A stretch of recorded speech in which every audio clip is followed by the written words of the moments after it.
Eu gostaria de só passar para vocês aqui, eu sei que vocês não vão conseguir enxergar, mas desde 1936, né, quando esses jogos foram criados, olha só, Negrete não tinha nascido ainda. Mas aqui do lado da Ritinha, a Ritinha já começou a me mostrar aqui numa lista de todos, quem se interessar, eu trouxe a lista de todas as cidades que já foram sedes dos jogos, ano a ano, e a Ritinha já foi marcando aqui os jogos que ela foi participando. Sorocaba, só para lembrar vocês, já sediou 4 vezes os Jogos Abertos do Interior. Estamos assim na eminência, na possibilidade, né, de quem sabe pensar, a pleitear, voltar a ser sede da Olimpíada Caipira, o maior evento do estado de São Paulo. E isso é muito bom, a gente percebe, eu que estou na cidade já há 34 anos morando aqui, a gente percebe como nós temos contato com municípios do estado inteiro, e nós organizamos eventos no estado inteiro, a gente percebe, e mais uma vez parabenizo, como o esporte sorocabano está numa ascendência maravilhosa, né? A gente percebe isso nas quadras, convivendo com outros municípios, e realmente a tremedeira que está a cidade de Jundiaí, com certeza, a gente percebe isso lá no comitê, a frequência com que eles vão lá perguntar e contar pontos, e entra na comissão de controle para saber como está, porque para eles também o Panathon de Jundiaí deve estar fazendo o reverso dessa reunião, com certeza dizendo como a gente deixou e estamos ficando para trás, né? É isso que realmente eles devem estar comentando lá. Para vocês terem uma ideia de números, né? Algumas pessoas aqui gostam de números. Nós tivemos, esse ano, de atletas participantes dos Jogos, 14.633 atletas.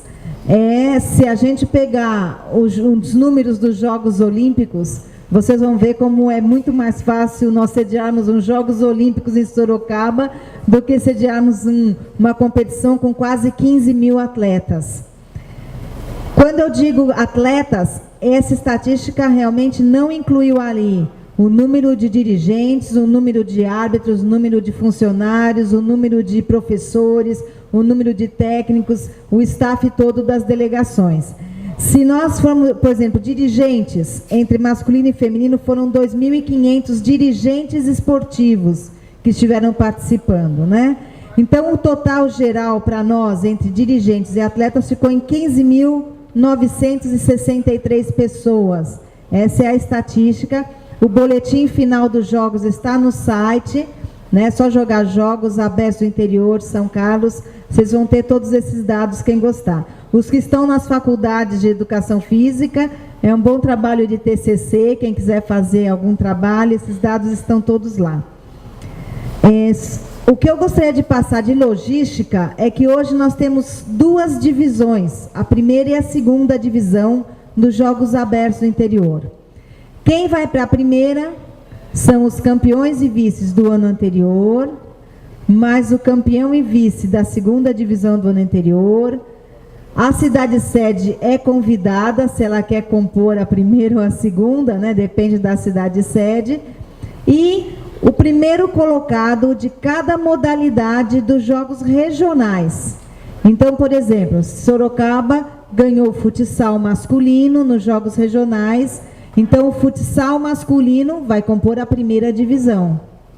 Isso não quer dizer, por exemplo, que uma outra modalidade, vamos supor o atletismo, ou, por exemplo, sei lá, o handball, que não foi o campeão dos Jogos Regionais, Sorocaba, nessa modalidade, vai estar na segunda divisão.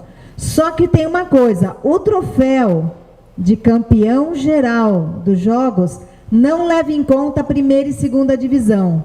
É somado por cidade, não importando se ele é primeira ou se ele é segunda. Então, por exemplo, São José dos Campos ganhou o troféu de campeão geral, mas ele poderia ter modalidades na primeira e na segunda divisão, né? Então, é importante saber disso. Da logística em si, ainda tem um outro ponto interessante. Existem 2 categorias. A cidade pode escolher se ela quer ir com uma categoria livre na idade ou se ela quer ir com uma categoria até 20 anos. Então, existem cidades que preferem investir nas categorias menores e levar o pessoal até 20 anos. E existem cidades que já preferem levar os seus adultos. Principalmente cidades, nós vemos que existem cidades que juntam os veteranos da cidade, né? Por exemplo, se aqui a gente quisesse fazer uma equipe de veteranos e ir para os jogos, ele estaria numa categoria livre, e existem muitas cidades que nos jogos regionais reúnem os seus atletas mais antigos para ir participar dos jogos. Tem muita cidade que não vai tentando vencer os jogos.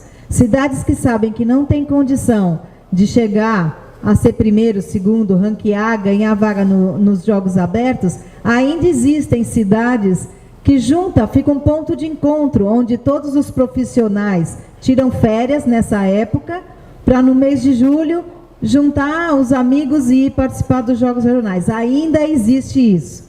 Embora os jogos seja a maior competição do estado, existe um profissionalismo que reina, aí existem cidades que cuidam dessa parte da tradição dos jogos.